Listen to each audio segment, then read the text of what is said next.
Bonsoir à tous. Ce soir, notre partage, c'est la suite d'il y a 15 jours. Nous avons vu l'homme prudent qui bâtit sa maison sur le roc. On fait une petit écart par rapport au thème pour aller voir les deux colonnes du temple, pour bien comprendre les implications par rapport à la construction sur le roc du temple qui était un modèle. Et ce soir, nous allons prendre la deuxième partie, à savoir l'insensé qui bâtit sa maison sur le sable. Dans certaines traductions, il y a un petit chant très connu disant « le fou qui a bâti sa maison sur le sable ». Et nous allons voir de qui il s'agit précisément. Je vous propose pour commencer de lire le texte, Matthieu chapitre 7, versets 24 à 29. « C'est pourquoi quiconque entend ces paroles, c'est Jésus qui parle bien sûr, que je dis et les met en pratique sera semblable à un homme prudent qui a bâti sa maison sur le roc. La pluie est tombée, les torrents sont venus, les vents ont soufflé, et se sont jetés contre cette maison. Elle n'est point tombée, parce qu'elle était fondée sur le roc. » Et la suite.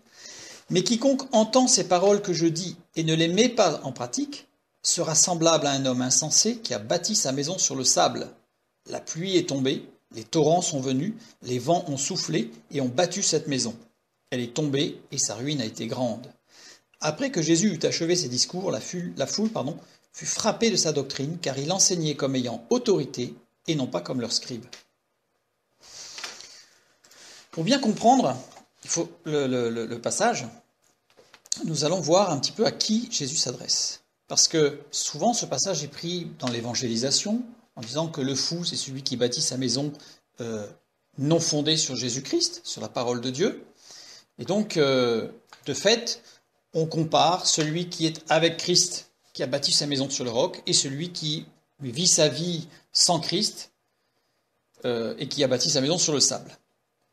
Alors, à qui Jésus s'adresse-t-il dans ce texte ? Eh bien, il s'adresse à ses disciples. Il s'adresse qu'à des disciples. Il ne s'adresse pas à des gens qui ont besoin de comprendre que leur vie est en faillite ou va être en faillite. Il s'adresse à des gens qui ont, a priori, commencé à bâtir leur vie sur le roc, à savoir en Christ, puisqu'ils le suivent, ce sont ses disciples.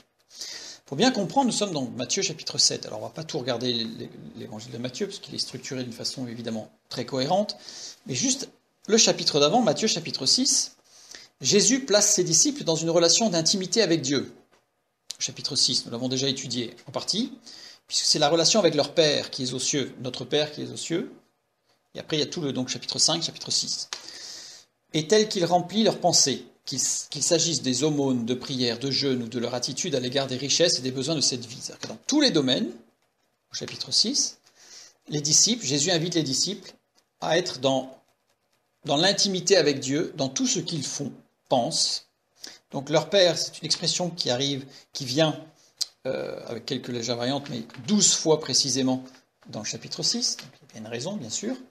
Ensuite, les aumônes, versets 1 à 4, etc., 5, la prière, le jeûne. Donc tout ça, c'est pour le chapitre 6 de l'évangile de Matthieu. Et ensuite, il y a le chapitre 7 qui suit. Et là, le chapitre 7 commence par des enseignements qui devaient régler leur rapport avec leurs frères. C'est-à-dire que Matthieu chapitre 7 s'adresse à ses disciples. Et dans les enseignements de Jésus au début du chapitre 7, il parle des disciples et comment ils doivent gérer leurs relations entre frères et sœurs, donc entre disciples, et avec les incrédules. Il ne parle pas, à aucun moment, à des incrédules sur la manière dont ils doivent gérer leur vie et comment ils doivent progresser. Il s'adresse qu'à ses disciples. Et Jésus termine son discours du chapitre 7 par la parabole des deux maisons. Donc cette parabole du prudent qui construit sur le roc et de l'insensé ou du fou qui construit sur le sable s'adresse à des disciples dans un contexte d'un enseignement sur les relations les uns par rapport aux autres. Les constructeurs, donc les deux constructeurs de l'une et de l'autre des maisons, le prudent et l'insensé, étaient des auditeurs des paroles de Jésus. Donc ce sont des disciples. Jésus ne s'adresse pas à des inconvertis, incrédules, incroyants, gentils, grecs, etc., qui auraient besoin de prendre conscience de la manière de construire leur vie. mais seule une partie met en pratique la parole entendue. Donc là, si on prend en considération que Jésus ne s'adresse qu'à ses disciples, Ça veut dire que les deux protagonistes, l'homme prudent et l'homme insensé, sont des disciples. Ça veut dire que Jésus s'adresse à des enfants de Dieu. Donc il y en a un qui est prudent et il y en a un qui est insensé. Et ensuite, après ce chapitre 7, on a les chapitres 8 et 9, où Jésus manifeste les œuvres de puissance en mettant en pratique la parole. Donc là, les deux constructeurs de maisons, on voit qu'il y en a un, quiconque entend ces paroles, il y en a un qui les met en pratique, l'autre il entend ces paroles et il ne les met pas en pratique. Donc là c'est l'enseignement. Et les chapitres 8 et 9, eh bien Jésus met en pratique ses propres paroles. Et là, évidemment, ça a un effet extraordinaire, puisqu'il y a des miracles. Donc, notre parabole, là, en fait, sert de charnière. Elle termine un enseignement et elle introduit la mise en pratique de la parole de Dieu. Maintenant, nous allons prendre notre insensé sur le sable. Donc au chapitre 7, verset 26, « Mais quiconque entend ces paroles que je dis et ne les met pas en pratique sera semblable à un homme insensé qui a bâti sa maison sur le sable. » L'insensé, en grec, moros. Moros, gardons à l'esprit que c'est un disciple. Moros, ça veut dire terne, morose. On retrouve un peu la racine là. Donc quelqu'un de terne, quelqu'un de morose. Donc là on comprend. Quelqu'un qui est insipide, qui est plat, qui n'a pas de relief, pas de couleur, pas de goût, insipide. Là, on se rappelle évidemment la parole de Jésus, comment assaisonnera-t-on le sel si celui-ci perd de sa saveur? Voilà. Donc là, on a vraiment un disciple, l'insensé, c'est celui qui est devenu insipide. Vient d'un mot qui est moustérion, qui est les choses cachées, on a la racine de mystère, tout ce qui est mystérieux, tout ce qui est caché. Donc là, on pressent dans le mot qui est utilisé, parce que le mot insensé, il y a beaucoup d'autres mots qui peuvent être utilisés en grec. Et là, on pressent que le message de Jésus, il parle de quelqu'un de terne, de morose, de plat dans sa vie, et qui a des choses cachées. Pour mieux le comprendre, ce mot, on va regarder son emploi dans l'Ancien Testament par la Septante. La Septante, c'est une traduction grecque de l'Ancien Testament par des Juifs hellénistes qui parlaient grec, et donc qui ont su garder la saveur du texte hébreu et trouver le mot grec qui correspond à cette saveur. Donc on va regarder, alors il y a plusieurs emplois de ce mot, mais on va en regarder deux, parce que ça aurait été trop long de tous les regarder, mais déjà les deux vont bien circonscrire. Il y en a un qui se trouve dans Jérémie chapitre 5, verset 21, nous lisons « Écoutez ceci, peuple insensé et qui n'a point de cœur. Ils ont des yeux et ne voient point, ils ont des oreilles et n'entendent point. » Le mot insensé ici, c'est sakal.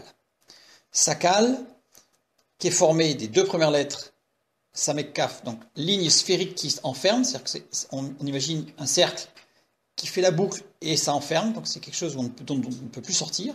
Ils sont insensés, ils sont enfermés. C'est un voile de séparation. Donc non seulement il y a l'aspect d'être enfermé, mais il y a en plus un voile qui cache la lumière, qui cache la vérité, qui cache quelque chose. Ceux dont les terres sont infertiles, donc là on le comprend, désigne en fait cette racine tous les paysans, tous les agriculteurs dans la parole. Donc quand il est parlé de terre infertile, c'est cette racine qui est utilisée à chaque fois. Et la dernière lettre, l'Amed, symbolise toujours le bras de l'homme ou son activité, son action. Ce qui est intéressant de voir, c'est que ce mot sakal vient de kassal. Vous avez remarqué, il y a juste l'inversion des deux lettres. C'est une évolution de kassal. Et kassal, avec l'inversion des deux lettres, signifie accumulation, désigne un comble, c'est-à-dire le haut. Le comble, c'est le haut d'une maison, hein, c'est le grenier, on va dire, le comble. Non pas le comble d'une chose, mais le comble d'un édifice. Et le fait d'un édifice, donc vraiment la hauteur, ce qui parachève, ce qui termine un édifice. Donc on a toujours cette idée de construction. Et quelque chose qui va achever ou parachever la construction. L'insensé, sakal, c'est celui qui est centré sur son activité propre.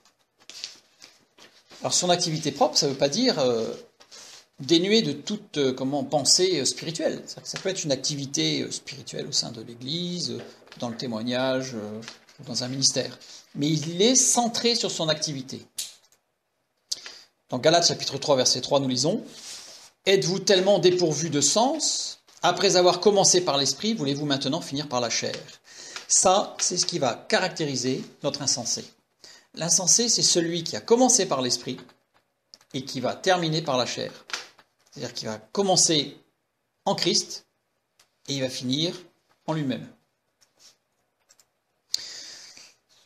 Pour finir sur Jérémie chapitre 5, verset 21, pour bien comprendre le sens de cet insensé, c'est celui qui n'a pas de cœur. On peut dire celui qui n'est pas gentil ou qui n'a pas d'amour pour son prochain, qui n'a pas de cœur, la négation ne pas avoir, VN. VN commence par la lettre Vav qui veut dire et, donc c'est bien et, écoute ceci peuple, et, donc insensé, et qui n'a pas de cœur.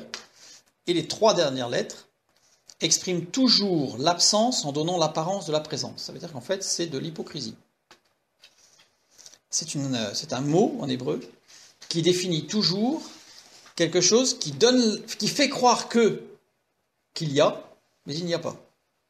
Donc en fait, écoutez ceci, peuple insensé, c'est vous faites croire que vous avez du cœur, vous n'en avez pas. Et le mot cœur, leb, nous l'avons déjà vu dans notre étude sur le corps, âme, esprit, c'est le symbole de l'âme qui fait le lien entre l'esprit et le corps. Donc vous faites comme si vous aviez ce lien fort entre l'esprit et le corps, donc il y a un lien entre le spirituel et le matériel, alors qu'en réalité il n'y en a pas. C'est ça que Dieu reproche aux auditeurs. L'insensé est celui qui est devenu insipide. Vous avez vu tout à l'heure. Il a commencé par l'esprit, mais les soucis ou l'activisme, et j'insiste bien sur, pas forcément dans un but, je dirais à la limite, pour gagner beaucoup d'argent, pour se faire beaucoup d'amis, etc., ou la gloire, ça peut vraiment être aussi dans un objectif spirituel. Mais en tout cas, les soucis ou l'activisme, et le fait de cacher quoi ? Ses faiblesses, cacher ses aspirations réelles et profondes, pour donner l'apparence d'être quelqu'un de spirituel, de juste, c'est celui-là qui vont amener à la stérilité. C'est quelque chose de conscient ou d'inconscient ? Alors c'est quelque chose de conscient ou d'inconscient. On va voir, ça peut être les deux. Ça peut être les deux, Le fait de cacher, c'est... mais on va voir qu'il y a une solution, bien entendu. Parce que le fait de cacher amène quand même quelque chose de conscient, c'est que, alors ça peut être, on va faire une petite parenthèse, ça peut être quelque chose où on se dit, bon, on réalise qu'il y a quelque chose qui ne va pas, et on ne va pas forcément tout de suite, on peut se tenir dans la prière et on peut se dire, je découvre quelque chose qui ne va pas dans mon cœur, donc on va travailler dessus. C'est pas dans ce sens-là, parce que là on est dans une dynamique. Et on va voir justement tout à l'heure que l'homme prudent, c'est celui qui est dans une dynamique de construction. Il n'est pas parfait, mais dans cette dynamique. Alors que l'insensé, c'est celui qui est dans une dynamique inverse. C'est-à-dire qu'en fait, il se rend compte quelque chose qui ne va pas, et petit à petit, il va nier, cacher, faire un déni, on va dire presque, des réalités spirituelles de sa vie. Ça, c'est l'insensé. Et deuxième passage, Ésaïe chapitre 32, 6, verset 6. « Car l'insensé profère des folies et son cœur s'adonne au mal pour commettre l'impiété et dire des faussetés contre l'Éternel, pour laisser à vide l'âme de celui qui a faim et enlever le breuvage de celui qui a soif. » L'insensé, cette fois-ci, c'est Nabal. Alors Nabal, on le connaît puisqu'il y a un homme qui s'est opposé à David, qui s'appelait Nabal, justement, et il est traité d'insensé, puisqu'il s'est opposé au roi David et au plan de Dieu. Mais donc Nabal, ça signifie insensé. Pour les deux premières lettres, parce que vous remarquez que la dernière lettre est la même que tout à l'heure, c'est toujours l'activité. C'est toujours l'activité qui va primer chez l'insensé. Son activité propre. Nabal, les deux premières lettres forment une racine. Mais cette racine n'exprime rien si elle est toute seule. C'est assez rare, mais cette racine-là a besoin d'une troisième lettre et elle ne se construit qu'avec la lettre Vav, qui représente l'homme. Il y a deux voyelles et une consonne. La consonne, c'est celle qui est écrite, c'est-à-dire qu'elle est nue, c'est-à-dire qu'elle n'a pas de petits points autour, et les voyelles, il y en a deux. sachant que les deux voyelles représentent, une représente l'œil, l'autre représente l'oreille, pour l'homme. Donc si j'introduis cette lettre avec le petit point au-dessus dans la racine de Nabal, ça nous donne l'inspiration divine, ou la prophétie, le prophète. C'est-à-dire que le petit point, il est placé au-dessus. Et si je place le point au milieu, divulgation de l'état d'esprit. Là, on se rappelle du texte de Timothée 3,5, qui va exprimer ça en fait. Ayant l'apparence de la piété, mais reniant ceux qui en fait la force, éloigne-toi de ces hommes-là. Donc là, il parle d'hommes qui ont l'apparence de la piété et qui renient ceux qui en fait la force. Et dans Luc chapitre 6, verset 45, c'est ce qui exprime avec le point au milieu. L'homme bon tire de bonnes choses de son bon trésor, de son cœur, et le méchant tire de mauvaises choses de son mauvais trésor. Car c'est de l'abondance du cœur que la bouche parle. Donc là, en fait, l'expression, ce qui va sortir de l'homme en fonction de son centre d'intérêt. S'il est centré sur lui-même, à un moment donné, ça va se voir, même s'il le cache. S'il a l'esprit, il va être inspiré par l'esprit, et à ce moment-là, il va être ce que l'Ancien Testament appelle inspiré par l'esprit de prophétie, ou l'esprit du prophète, qui est l'esprit de Dieu. Et à ce moment-là, il va être dans l'inspiration divine, et là, il va forcément être dans la... je dirais presque qu'il va basculer forcément chez l'homme prudent. Son cœur s'adonne au mal. Asa, ça veut dire montrer, accomplir, transmettre. L'insensé, celui qui ne voit que son activité, et donc qui va en oublier, parce qu'on va voir tout à l'heure, qui va en oublier son centre d'intérêt unique qui devrait être Dieu, c'est-à-dire qui devrait être avec le point en haut. À ce moment-là, il devrait être rempli d'esprit. Et bien celui qui oublie, ou qui ne fait pas attention et qui ne va pas dans ce sens, s'adonne au mal. C'est-à-dire qu'il va transmettre, accomplir, montrer le mal. Forcément. Et le mal, aven. C'est intéressant parce que aven, vous retrouvez la même structure qu'ici, avec le vav au milieu. Et sachant qu'il s'écrit de deux façons. Soit avec le point en haut, soit avec le point en bas, au milieu. Quand c'est le point est en haut, quand on est inspiré par la prophétie, par l'Esprit de Dieu, eh bien ce mot signifie vertu et force. Ça ne signifie pas mal, au contraire, ça signifie vertu et force. Et l'autre, avec le point au centre, signifie le vice, la faiblesse. Ça veut dire que quelque chose qui peut avoir l'apparence de bien et qui peut, je dirais dans sa base, être bien, peut amener la faiblesse. Et on en a parlé tout à l'heure, par exemple, la suractivité, même spirituelle, dans le témoignage, dans un ministère, ou même social. Fondamentalement, l'action est bonne, mais elle peut amener à devenir, à s'affaiblir, parce que le point, le centre d'intérêt, le centre de notre vie ne doit pas être l'activité pour Dieu, mais doit être la relation avec Dieu. Comme je le dis de temps en temps, certains nous disent « Oui, mais Dieu a besoin de... » Oui, il a besoin de serviteurs, oui, il a besoin de serviteurs, mais en même temps, il n'a pas besoin d'esclaves qui vont s'épuiser dans l'activité pour lui. Il est sage, et ce qu'il souhaite pour chacun, c'est être heureux et en pleine forme. Donc, prenons garde. L'insensé, c'est celui qui va, dans ce sens-là, et qui va perdre la pensée d'être centré sur Christ. Sachant que la racine Aleph Nun, c'est-à-dire sans le petit vav au milieu, c'est désigne l'être. Je suis. On pourrait presque dire je suis. Mais le je suis, quelle va être mon orientation? C'est-à-dire que je suis dans la faiblesse ou je suis dans la force. Tout va dépendre de mon orientation et de la place que je laisse à l'esprit. Car l'insensé profère des folies. Le verbe proférer, c'est bien un verbe qui veut dire parler, dire des choses, mais la conjugaison insiste sur un processus qui aboutira dans le futur de façon absolument certaine. Ça veut dire que ce n'est pas forcément actuellement qu'il profère des choses qui sont négatives. Mais de toute évidence, l'insensé, celui qui n'est pas centré sur l'esprit, qui n'est pas rempli de l'esprit, qui ne cherche pas à être rempli de l'esprit, finira inéluctablement, indubitablement, à dire des folies. Et ces folies, Nébala. Donc on a la même racine que Nabal, Nébala.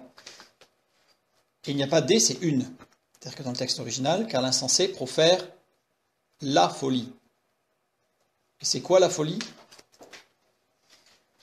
Eh bien, on a toujours ces deux premières lettres de Nabal, là, mais il finit par énoncer une direction dans sa vie qui n'a aucun but.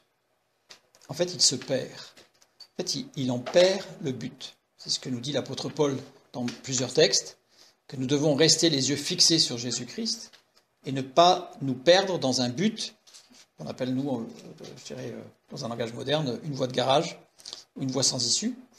Que restons sur notre relation avec Dieu, uniquement. Et d'ailleurs, son cœur s'adonne au mal pour commettre l'impiété et dire des faussetés contre l'Éternel, c'est-à-dire qu'il arrive à un moment donné où on va forcément soit accuser Dieu, alors on ne va pas le faire directement, hein, on va le faire indirectement, ou se mettre en colère contre Dieu. Bref, on va arriver à des sentiments, on va arriver à proférer des choses qui sont contre Dieu, à partir du moment où ça ne va pas correspondre à notre objectif. Et un point qui est important, c'est que quand on a le vav avec le point au milieu, on va exprimer ce qui est à l'intérieur, c'est ce que ça signifie, mais cette racine signifie aussi changement de nature. Et donc en fonction de la direction dans laquelle on va, notre nature va changer. Si on est, je dirais presque, dans une direction ascendante vers Dieu, alors notre nature va changer pour revêtir la nature de Christ. Et si nous sommes dans une nature descendante, où on sombre dans l'activisme ou des choses comme ça, notre nature, on va perdre cette nature de Christ pour revêtir la nature humaine. Tout va dépendre, et la différence, elle est fondamentale, elle ne se situe, entre guillemets, que, sachant que le que est quand même très important et lourd, dans notre état d'esprit vis-à-vis de Dieu et du Saint-Esprit. Nous l'avons déjà dit, mais tout ce passage insiste non pas sur faire, mais être. Très souvent, nous, on est dans le faire. Il faut faire ceci, il faut qu'on fasse cela. Bien sûr, on est aussi dans l'action, on n'est pas que dans l'extatique, mais notre objectif numéro 1, c'est être avec Dieu. On continue. Cette fois-ci, on va comparer les deux constructeurs. À gauche, celui que nous étudions, l'insensé. À droite, l'homme prudent. Le mot prudent, phronimos. Phronimos, si je prends l'inverse, le mot qui veut dire l'opposé de phronimos, c'est aphron ou anontos. Anoétos, pardon. Tout de suite, ça interpelle puisque ce ne sont pas les mots, c'est pas moros, c'est-à-dire que l'insensé, dans le texte, là, on a l'impression, quand on lit le texte, qu'il y a vraiment une opposition, que ce sont les deux diamétralement opposés. Alors que pas du tout, puisque sinon, on n'aurait pas eu moros. Donc là, il n'y a pas une mise en opposition des deux. Comme on a l'impression, à la lecture du texte, on aura tendance à le faire, à opposer les deux, en disant, il y en a un qui est sage et l'autre qui est complètement à l'inverse, il est fou. C'est pour ça que j'ai pas mis fou, j'ai mis l'insensé. Puisqu'on a le prudent, la sagesse et la folie, pas du tout. On a deux personnes qui sont dans des états d'esprit différents, mais qui ne sont pas opposés. D'ailleurs, on l'a vu, puisque de toute façon, on a vu que c'était deux disciples. Les deux qualificatifs ne sont pas diamétralement opposés. Il n'y a donc pas d'opposition directe entre les deux. Si je prends maintenant l'équivalent hébreu de phronimos, qui est l'homme prudent, on a béné. Béné qui désigne l'intelligence. Donc c'est celui qui est intelligent, suivant l'intelligence de Dieu, évidemment. Ce qui dispose des éléments pour l'édification de l'être intérieur. On voit là, par contre, sur ce point-là, l'orientation n'est pas la même. Il y en a un, il est dans l'activité, c'est ce qui prime. Alors, c'est vrai que sauver des âmes, c'est important. Mais Dieu ne nous met pas ça comme but premier. Notre but premier, c'est d'être en relation avec lui et de rentrer dans l'intimité avec lui pour nous construire. Le reste viendra bien sûr juste après. Donc Béné, c'est celui qui dispose des éléments pour l'édification de l'être intérieur. Là, on a l'homme prudent. La première lettre, Beit, qui signifie dans ou à ou avec, et les deux lettres suivantes désignent tout désir d'accroissement. Il y a un désir de grandir, de monter, de nous approcher de Dieu. Tout ce qui tire à soi et s'approprie, c'est-à-dire que non pas dans un sens égoïste, mais tout ce qui va nous permettre de grandir. Donc ça veut dire qu'on a faim et soif de la parole de Dieu.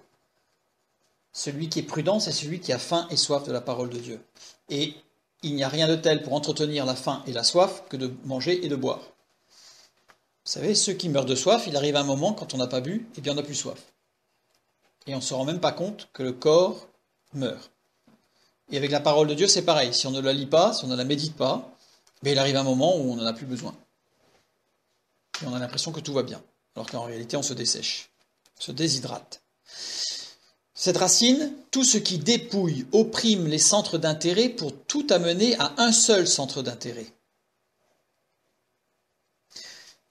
Celui qui est prudent, c'est celui qui va savoir ramener tous ces centres d'intérêt vers un seul centre d'intérêt. Lequel ? Sa relation avec Dieu. Sa relation avec Dieu. Et là, on y a directement avec Matthieu 11,12, une parole de Jésus. Depuis le temps de Jean-Baptiste jusqu'à présent, le royaume des cieux est forcé et ce sont les violents qui s'en emparent. Dans cette racine, il y a cette notion de violence, mais pas une violence où on y va au coup de poing, une violence où on amène assujetti toute pensée à Christ, ce que dit l'apôtre Paul. On va le voir après de toute façon. Un autre mot dans l'Ancien Testament qui est repris par Phronimos dans la Septante, c'est Chakam. Chakam, deux premières lettres, tout ce qui saisit intérieurement pour amener de la saveur. Donc là, on a vraiment cette idée de, une fois de plus, tout ramener à soi, mais non pas dans un sens égoïste, à voler aux autres, mais vraiment pour se construire intérieurement, et tout ce qui peut amener de la saveur. Il est évident que ce qui peut amener de la saveur, c'est la parole de Dieu, c'est la communion fraternelle, c'est la louange, c'est le chant, ce sont les cantiques, c'est la prière, évidemment. Évidemment, par rapport à la parole de Dieu, les choses sont bien claires. Ce qui amène de la saveur, c'est pas faire du canoë-kayak ou faire des sports de l'extrême. C'est pas ça qui va nous amener de la saveur. Ce qui va nous amener de la saveur, c'est ce qui va nourrir l'intérieur. Et à nouveau, cette racine, tout ce qui désire, appelle, espère. C'est-à-dire qu'en fait, on a un cœur qui nous amène à aller toujours plus près de Dieu. Et la lettre Meim, en dernier, placée en fin de mot, cette lettre réunit en un seul être tous ceux d'une même espèce. Tous ceux qui ont ce même désir font partie d'un seul corps. Quel est ce corps ? L'Église, le corps de Christ. Jean 11, 52, et ce n'était pas pour la nation seulement, c'était aussi afin de réunir en un seul corps les enfants de Dieu dispersés.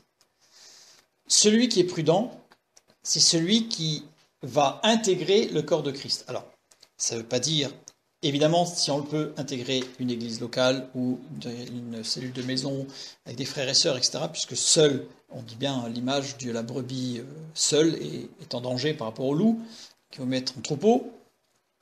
Mais on a besoin du corps de Christ, et on fait partie du corps de Christ.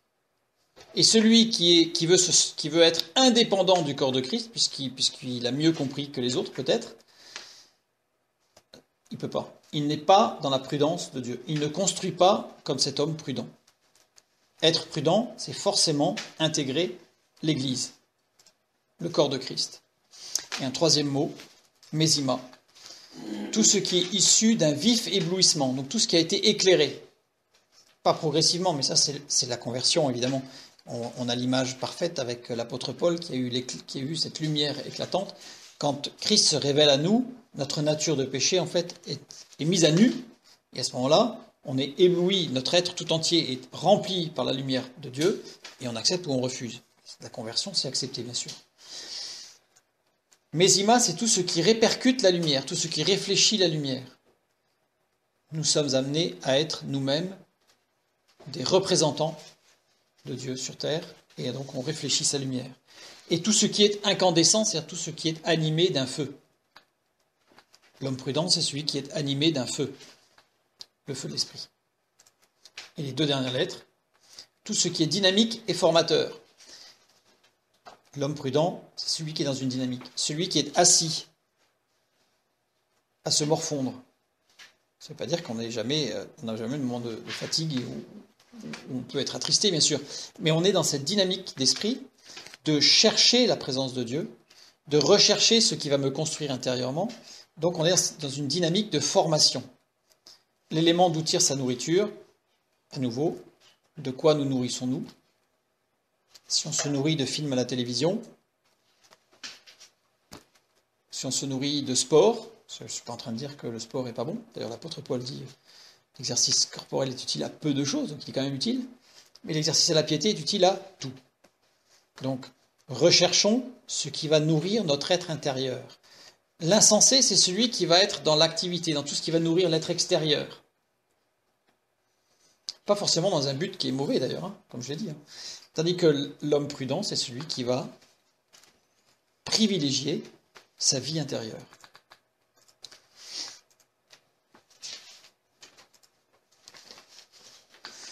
Le phronimos, c'est-à-dire l'homme prudent, c'est celui qui ramène tout dans un seul chemin droit. Phrominos, littéralement, c'est ce que ça veut dire en grec. Phrominos, c'est qui ramène tout dans un seul chemin qui est tout droit. Donc il ramène tout dans ce chemin. Le phrominos, littéralement, qui montre la présence d'esprit. Alors j'ai mis entre parenthèses, esprit avec un grand E, puisque si j'ai pris le dictionnaire, et dans le dictionnaire, évidemment, il n'est pas parlé de l'esprit avec un grand E. Mais il est évident que, comme on l'a vu tout à l'heure, avec le petit vav et le point au milieu, c'est celui qui exprime. Qu'est-ce qu'on exprime autour de nous? Je dirais presque, si on n'exprime rien, il faut se poser des questions. Il faut se poser des questions. Si on n'a aucune différence avec les gens du monde, si on a les mêmes blagues, si on a les mêmes goûts, si on fait les mêmes choses, il faut se poser de sérieuses questions. Donc ici, c'est qui montre la présence d'esprit. Ici, on est rempli du Saint-Esprit qui va montrer la présence de l'Esprit avec un grand E. Ça, c'est l'homme prudent. Phronimos désigne aussi celui qui est sensible aux choses de l'Esprit. Forcément, à partir du moment où on est dans cette dynamique de formation avec Dieu, on devient de plus en plus sensible à la voix de Dieu et à l'Esprit de Dieu.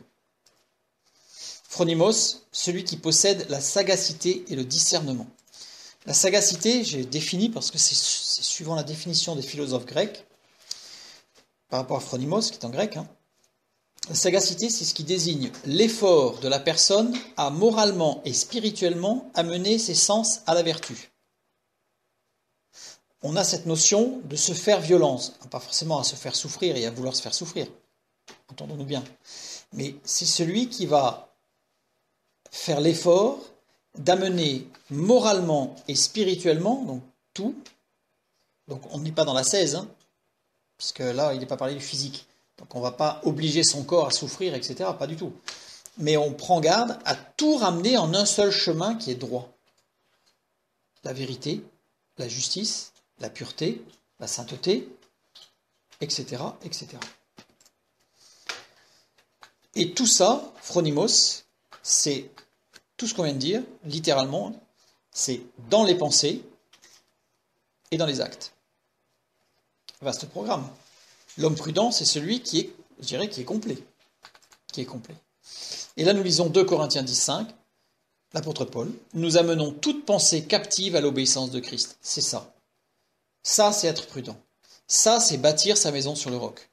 Ça, c'est pouvoir résister au moment où la tempête va arriver. On va en parler un petit peu à la fin de cette tempête. Et 1 Corinthiens 9:27. Mais je traite durement mon corps et je le tiens assujetti, de peur d'être moi-même rejeté après avoir prêché aux autres. Nous avons déjà étudié ce passage et nous avons bien vu qu'il ne s'agit pas d'ascèse ou de se faire mal, mais qu'il s'agit simplement d'amener tout dans ce chemin droit pour pouvoir remporter le prix. Remporter le prix, à savoir revêtir la nature de Christ et non pas être sauvé. Le salut, c'est la conversion, c'est accepter Jésus-Christ comme sauveur. Par contre, recevoir ce prix dont l'apôtre Paul parle, nous l'avons étudié, c'est revêtir la nature de Christ complètement. Et Moros, lui, par rapport à tout ça, on imagine bien le phronimos, toute la saveur qui peut sortir d'une telle personne. Eh bien le moros, lui, c'est celui qui est terne et morose, et celui qui est insipide et plat. Donc on est vraiment, non pas dans l'opposé, parce que c'est pas celui qui est amer et creux, mais c'est celui qui n'a pas de couleur et pas de saveur. On reprend nos deux textes. Maintenant, on prend le stade juste avant. Quiconque entend ces paroles que je dis et ne les met pas en pratique sera semblable à un homme insensé qui a bâti sa maison sur le sable. Bâtir. Les deux bâtissent leur maison. Oikodomeo, c'est le même verbe pour tous les deux. Bâtir depuis les fondations, pas forcément exclusivement sur les fondations, mais bâtir à partir des fondations. Donc ça veut dire que l'insensé a bâti aussi à partir de fondations. Ce verbe est employé dans la Septante pour le bâtissement, j'ai employé cette expression pour bien comprendre, d'Ève à partir de la côte d'Adam. Donc c'est vraiment un mot où on va construire à partir de quelque chose de vivant, à partir de quelque chose que Dieu a fait, on construit. Donc l'insensé aussi a bâti depuis les fondations. Il a remis en état, ou il a rebâti, ou il a réparé. C'est un autre sens que l'on peut donner à ce verbe. Mais ce verbe-là aurait pu être sunoi kodomeo. Donc c'est quasiment la même chose, hein, il y a sun devant. Ce verbe-là signifie construire ensemble. Mais ce n'est pas ce verbe qui a été utilisé. Ça veut dire que le problème n'est pas l'intégration au corps de Christ. C'est-à-dire que l'insensé qui a bâti sa maison s'est effondré. Dans l'exemple que Jésus a donné, ce n'est pas quelqu'un qui n'a pas intégré l'Église. C'est bien quelqu'un qui a intégré l'Église. Et non pas que physiquement, mais il faisait partie des enfants de Dieu. Ça aurait pu être un autre mot, anoikodomeo, qui signifie reconstruire. Là, on a remettre en état, mais là, c'est vraiment reconstruire à partir de la base. Ce n'est pas ce verbe qui est utilisé. Ça veut dire que le problème de l'insensé, ce n'est pas qu'il a fauté, ou qu'il a chuté, ou qu'il a péché en cours de route. C'est pas ça le problème. Et un autre verbe qui aurait pu être utilisé, c'est epoikodomeo, qui veut dire construire sur celui-ci, c'est-à-dire, en l'occurrence pour l'insensé, construire sur le sable. C'est construire sur celui-ci, sur ce qui suit sa maison, sur le sable. Tel que c'est traduit, on va le voir tout à l'heure, mais tel que c'est traduit, on a l'impression qu'en fait le problème c'est qu'il a construit sa maison sur du sable, donc il n'a pas fait de fondation en fait. Alors que le mot qui est utilisé montre bien qu'il avait une fondation. Il avait une fondation qui était bonne. Donc qu'est-ce qui s'est passé puisque ce n'est pas construire sur le sable le problème? Le problème n'est pas le fondement, il a un fondement qui est bon. Donc quel est le problème de cet insensé? Pourquoi la maison n'a-t-elle pas tenu?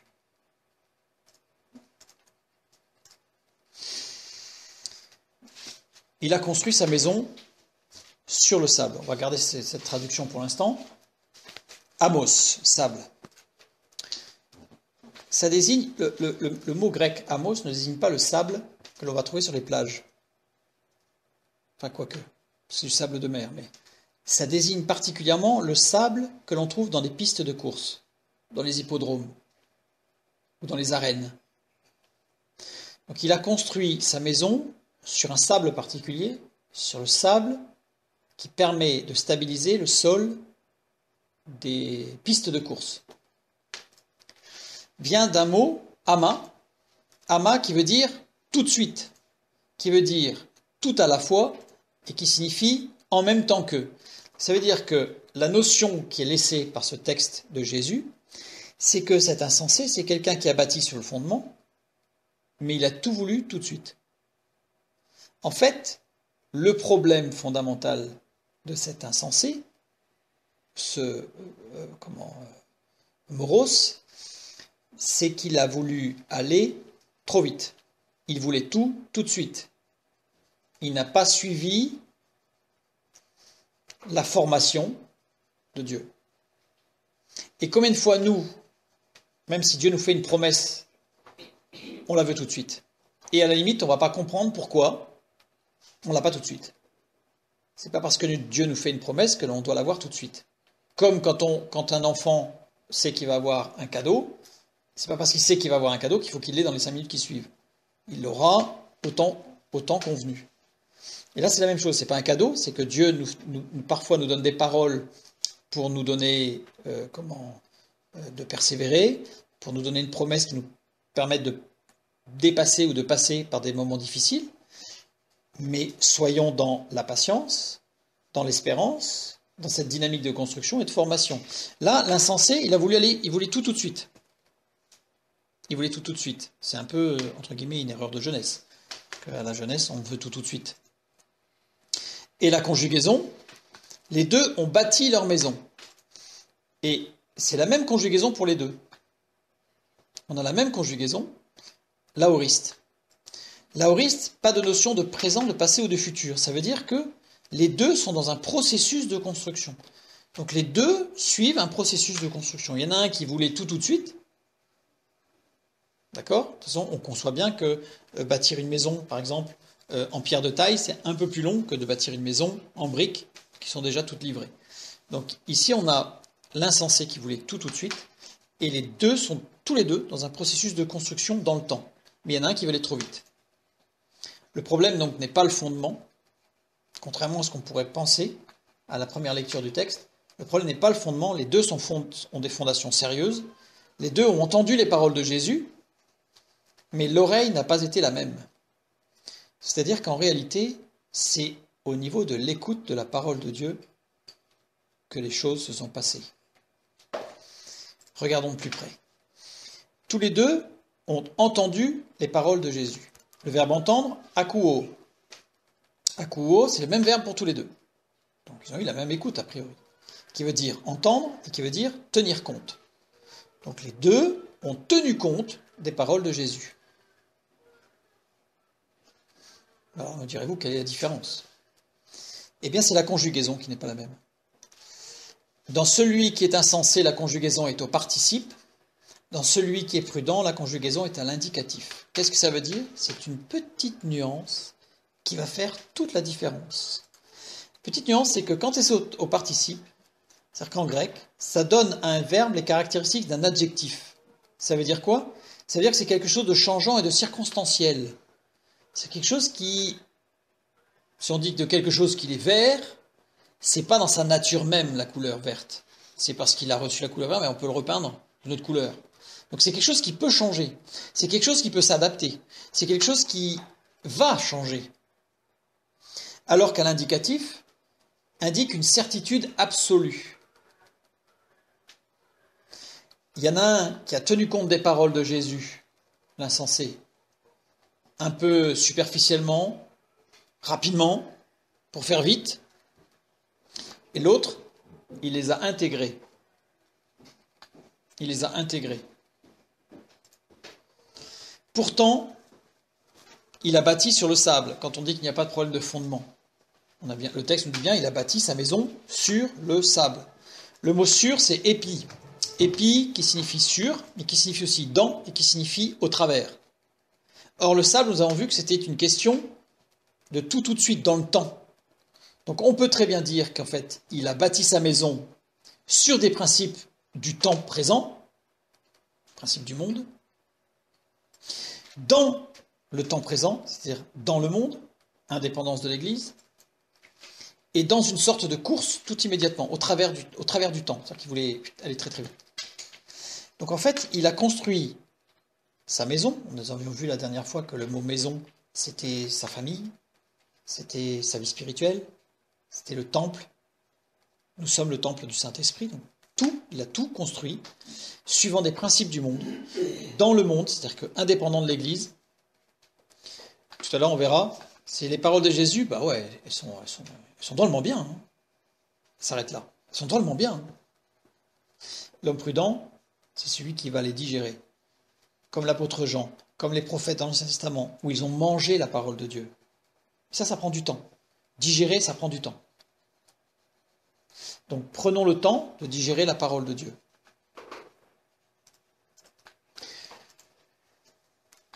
Maintenant, la mise en pratique. Donc il y en a un qui a reçu la parole de Jésus en disant c'est pas mal, à la limite on pourrait dire c'est sympa. Les paroles, ouais, elles sont bien, ces paroles sont bien, elles sont bien. L'autre, il les a intégrées. Et maintenant, il y en a les deux, il y en a un qui ne l'a pas mis en pratique et l'autre qui l'a mis en pratique. Là aussi, c'est le même verbe. Il y a vraiment une similitude hein, dans les actions ou dans l'inaction, là, mais il y a une similitude, poéoio, qui veut dire agir droitement. Donc là, l'insensé, les paroles de Jésus, elles sont sympas, mais il n'a pas agi droitement. Ça ne veut pas dire qu'il n'a pas agi, parce que tel qu'on lit, on a l'impression qu'il ne les a pas mis en pratique, donc il n'a rien fait. C'est pas du tout qu'il n'a rien fait, c'est qu'il n'a pas agi droitement. Et rappelez-vous, Phronimos, celui qui est prudent, c'est celui qui ramène tout dans un chemin droit, un seul chemin droit. Donc lui, il n'a pas agi droitement. Mais poio, ça veut aussi dire célébrer. Il n'a pas rendu gloire à Dieu, alors que l'autre a rendu gloire à Dieu. Les paroles de Jésus, non seulement il les a intégrées, mais il a célébré Dieu pour ses paroles. C'est-à-dire qu'en fait, il a loué Dieu, il a rendu gloire à Dieu pour cette parole de vie qu'il a intégrée. C'est une parole qui parfois peut être un peu dure, comme on l'a vu tout à l'heure, à savoir quand il faut ramener toute pensée captive à Christ. Le mot, d'ailleurs, ramener toute pensée captive à Christ, un mot guerrier qui est utilisé par l'apôtre Paul, puisque c'est un terme technique de l'armée romaine, qui désignait un soldat qui tenait au bout de sa lance l'ennemi et qui pointait dans le dos pour le faire avancer. Donc c'est vraiment, il y a vraiment un aspect de contrainte très très fort. Mais il n'y a pas de blessure, mais il y a une contrainte. Donc il y a vraiment cet aspect-là.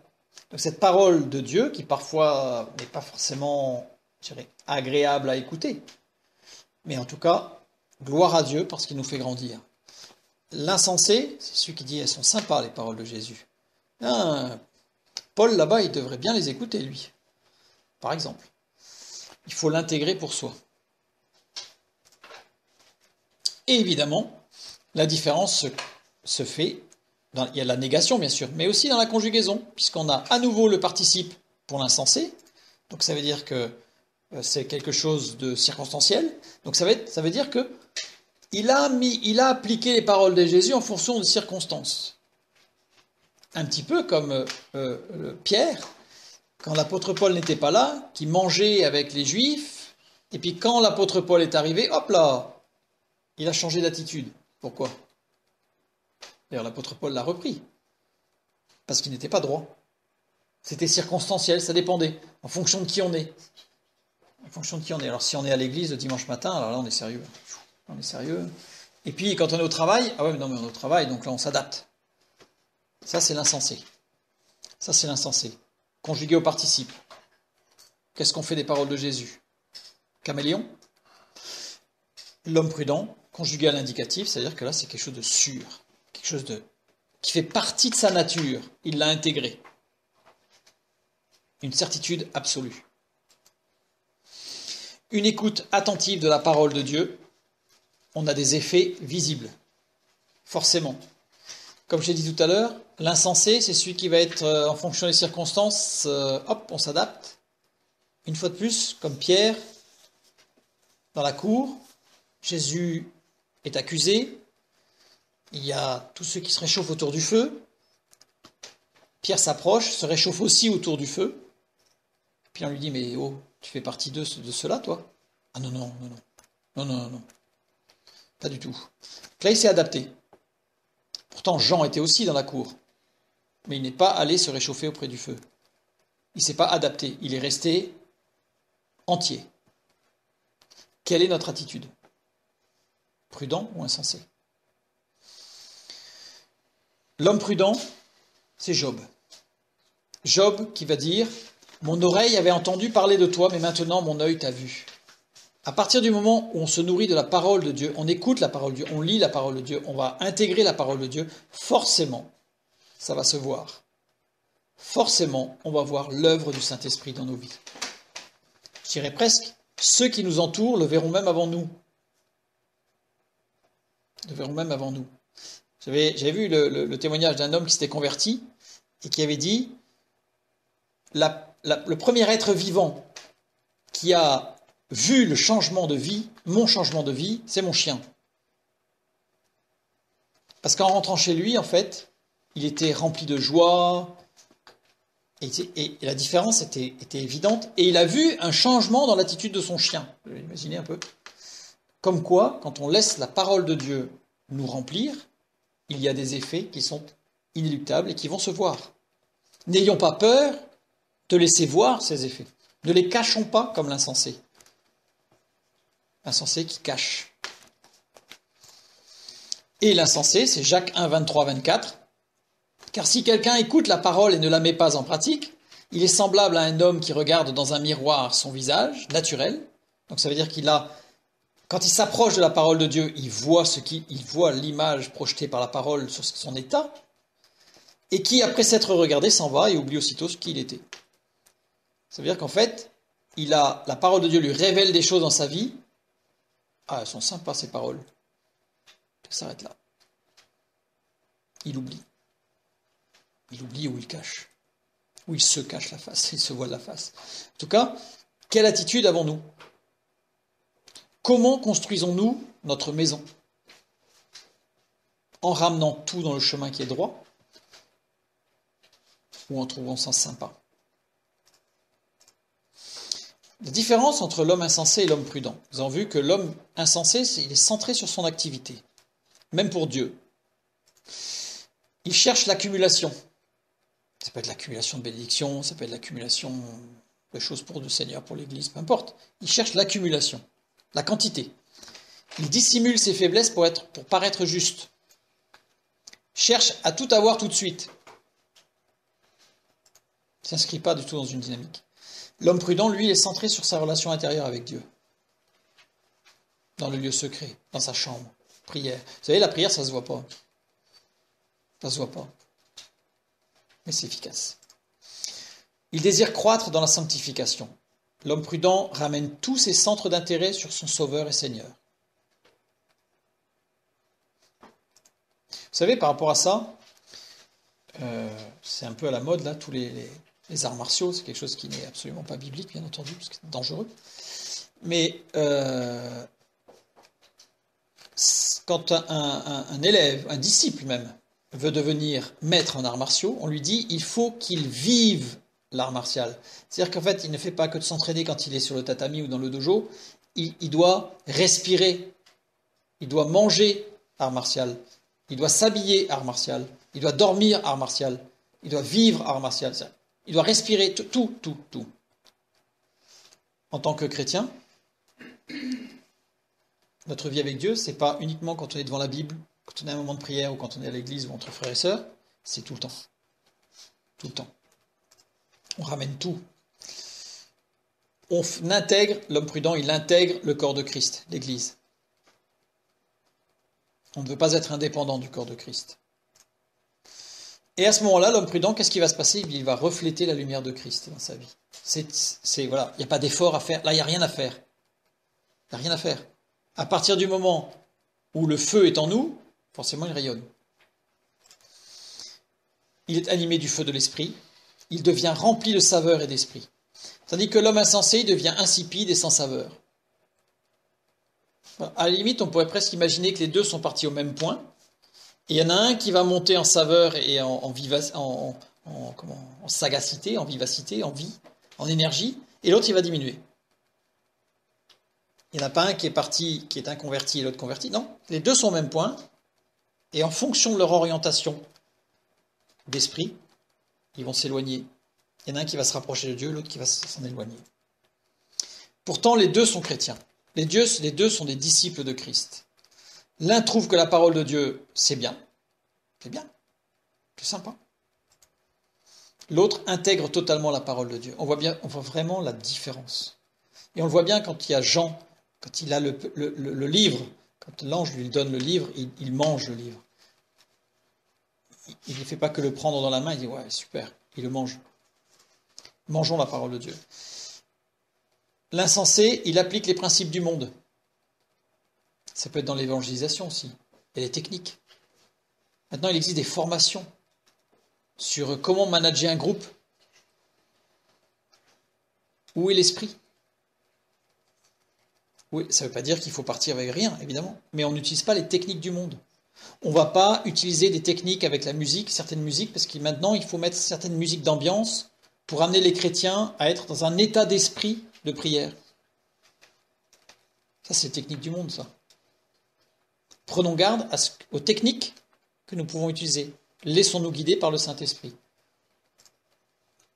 Parce que les principes du monde, c'est sur la rentabilité. Il y a un exemple dans la parole de Dieu qui est l'inverse de la rentabilité, c'est Philippe. Philippe, il était dans une ville où il y avait un réveil spirituel extraordinaire. Il y avait des miracles, par dizaines, par centaines. Il y avait un besoin pour prier, pour témoigner, pour encadrer les jeunes convertis, chaque jour. Et Dieu lui dit, Philippe, va sur le chemin qui est désert. Là, Philippe, il aurait pu dire, attends, Seigneur, là, t'as vu, tu travailles, on n'est même pas assez, là. Dieu lui dit, va sur le chemin qui est désert. Il est allé sur le chemin qui est désert. Et il a rencontré l'eunuque éthiopien. On sait au niveau de l'histoire que cet eunuque éthiopien a amené un réveil spirituel dans le nord de l'Afrique. Et après, Philippe est revenu dans la ville où il y avait le réveil spirituel. Dieu n'est pas dans le rendement, dans la rentabilité. Dieu est dans l'efficacité. Ils se font bien avec les gens du monde, c'est-à-dire qu'ils se font bien, ils se fondent presque, l'insensé, ça se passe bien. Du verbe, oui, il y a une erreur, c'est fondre, donc c'est un D qu'il faudrait lire. Ils se font avec les gens du monde. Vous mettez une réunion où à la pause café, vous avez une vingtaine de personnes, il y a un chrétien dedans, et au bout de 3 ans qu'ils travaillent ensemble, personne n'a remarqué qu'il était chrétien. Et un jour, on dit, t'es chrétien, toi? Ah ouais, non, je ne savais pas. Ah ouais, moi aussi j'aime bien les fleurs, moi. Chacun son activité. Hein. Vous voyez? Donc là, il y a quelque chose qui ne va pas. Ça doit se voir. L'homme prudent, lui, il abandonne les principes du monde. Il cherche la stabilité et l'intimité avec Dieu. Il ne cherche pas la rentabilité. Vous savez, c'est comme 2 fiancés. Quand les fiancés ils se rencontrent, ils ne sont pas dans la rentabilité. Hein. Ils passent du temps ensemble. Ils peuvent passer des heures et des heures à contempler la lune qui est magnifique. Ils sont pas mais ils sont dans l'intimité. Et avec Dieu, on cherche quoi? Bon Seigneur, là, je vais faire jeûne et prière, mais j'ai 5 minutes, parce qu'après, il y a le match de foot, là. Donc on va prier 5 minutes, mais efficace. Hein. Ça ne va pas le faire.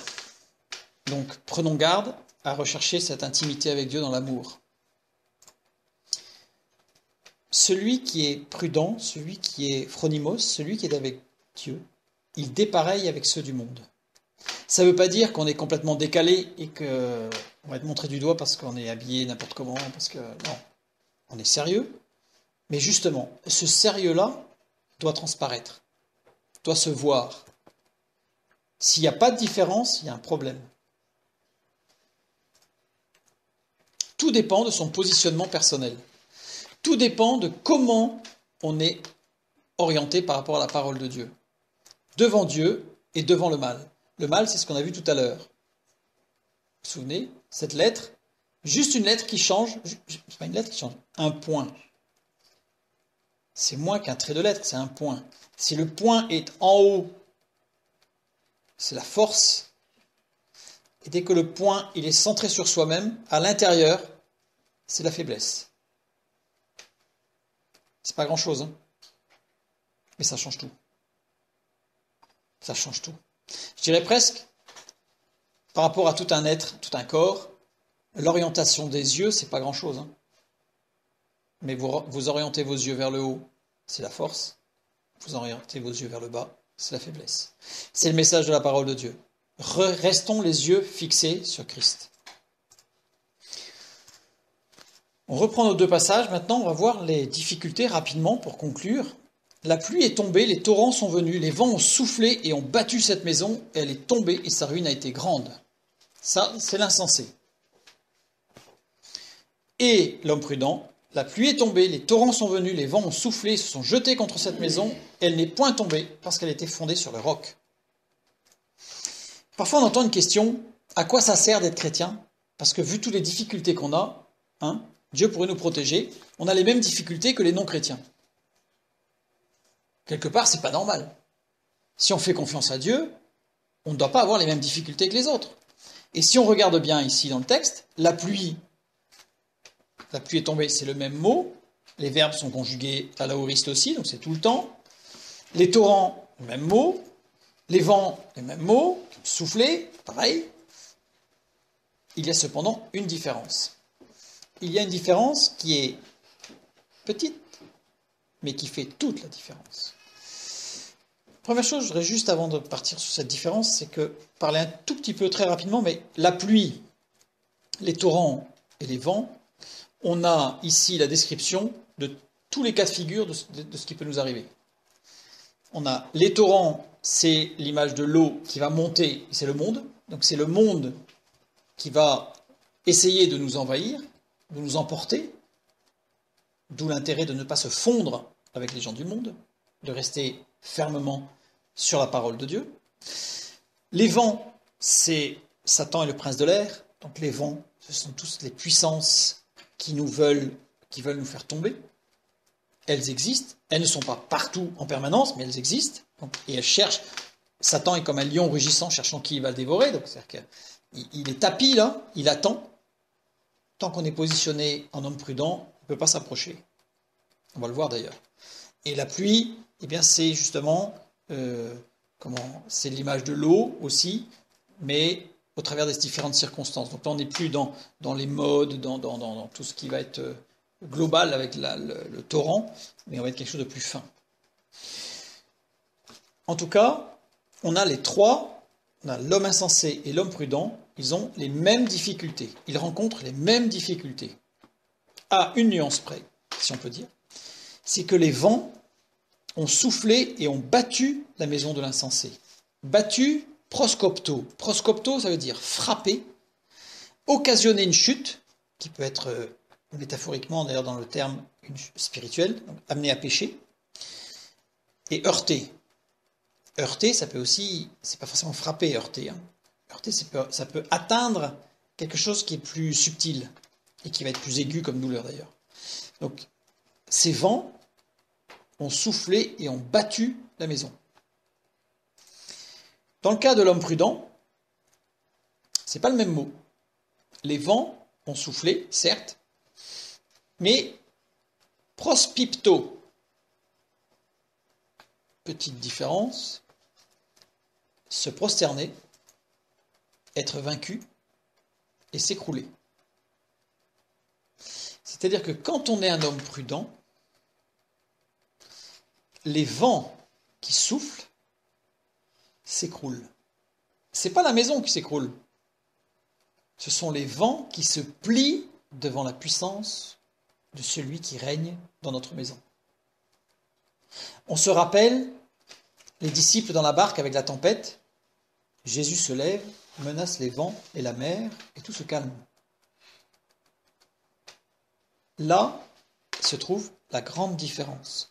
Celui qui est prudent verra les attaques de l'ennemi se plier, s'écrouler, être vaincu. C'est l'ennemi qui va être vaincu. Il est vaincu. Alors que celui qui n'est pas dans la prudence, celui qui n'est pas le phronismo, celui qui est le moros, qui se base sur les principes du monde, qui trouve que les paroles de Jésus sont sympas, lui, mais il est heurté. Il a des occasions de chute. Il a des grandes difficultés. Quelle marche voulons-nous avoir? En plus, pour celui qui est insensé, ce verbe proscopto est conjugué à l'aoriste. L'aoriste, ça veut dire pas de présent, pas de passé, pas de futur. C'est-à-dire que ça, c'est actif en permanence. Il est là en permanence, il envoie des pics. Ça ne veut pas dire que celui qui est insensé n'est pas sauvé.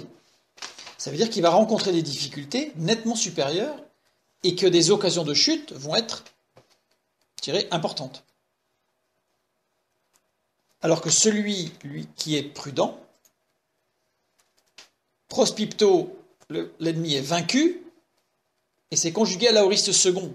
L'aoriste second se construit comme l'imparfait, ça c'est structurel par rapport à la conjugaison, mais avec un radical plus court, c'est-à-dire que ça va durer moins longtemps. Évidemment, il est vaincu. évidemment il est vaincu. Tout est accompli sur la croix. Pour celui qui a le point en haut, celui qui est rempli de force, celui qui est centré sur lui, avec le point au centre, il est rempli de faiblesse. Donc il va se prendre les coups. Soyons prudents. L'imparfait désigne une action inachevée, c'est-à-dire que l'ennemi ne peut pas aller jusqu'au bout. Il attaque, il va attaquer, mais il a perdu. Celui qui construit sur le roc, et le verbe sur le roc, c'est la même chose que tout à l'heure, ce qu'on a vu, épi, qui était sur le sable. Ça veut dire dans le roc, au travers du roc, et sur le roc. Christ. Celui qui construit dans, sur, au travers de Christ, subira, oui, on n'est pas protégé. Jésus a demandé au Père de ne pas nous retirer du monde, mais nous préserver du monde. C'est-à-dire que nous ne sommes pas hors du monde, nous avons les mêmes difficultés que les autres. Mais ces difficultés-là, les attaques de l'ennemi, elles sont perdues d'avance. Et à partir du moment où on est dans le point en haut, dans la force, nous n'avons rien à craindre. Nous n'avons rien à craindre. Bâtissons notre maison sur le roc. Ça ne veut pas dire que l'insensé, il est perdu, qu'il n'est pas sauvé. Mais ça veut dire que sa vie, son existence et sa vie seront, entre guillemets, plus difficiles. Et pourtant, Dieu lui a donné, Jésus-Christ, et Dieu lui tend la main en lui disant, mais viens à cette dynamique, marche. Centre tout sur le chemin qui est droit. Tes yeux fixés sur moi. Le reste a moins d'importance. On ne va pas dire que ça n'a pas d'importance. Mais l'importance, le plus important, le numéro 1, les yeux fixés sur Christ. Matthieu 7, 25. La pluie est tombée, les torrents sont venus, les vents ont soufflé, se sont jetés contre cette maison. Elle n'est point tombée parce qu'elle était fondée sur le roc. Le verbe fonder, être fondé. Temelio, qui veut dire fondation, qui veut dire bien être fondé, donc quelque chose qui a des bases solides, et qui veut aussi dire la chose principale. Parce que la chose principale, c'est le roc. La chose numéro 1, celle que l'on regarde en permanence, c'est le roc. Vous savez, il y a ce témoignage d'un violoniste très très connu qui jouait de façon extraordinaire et devant des milliers de personnes et les gens se levaient, l'applaudissaient, c'était une ovation générale. Et tant que son maître, qui était assis dans un coin, ne lui avait pas fait un signe de tête comme quoi il avait bien joué, il attendait. Ce qui était important, ce n'était pas les foules, ce n'était pas les applaudissements, ce n'était pas la gloire, c'était le regard de son maître. Et nous, qu'est-ce qui importe? Le regard de notre maître ou nos intérêts? Ou les autres? Ou garder une bonne image? Ce qu'on pourrait penser être une bonne image. Restons dans cette construction dynamique. Et temelio, la chose principale, vient d'un mot qui est titémi. Or, titémi, c'est le mot que Jésus va employer tout au long de son ministère quand il dit qu'il donne sa vie et que nous devons être revêtus de Christ. Ça veut dire que être fondé sur le roc, c'est la chose principale, c'est le roc, et quelque part, on va prendre cette nature de roc, on va devenir soi-même un roc. Et là, on comprend bien que les vents ont soufflé et qu'il ne s'est rien passé. Ils sont vaincus.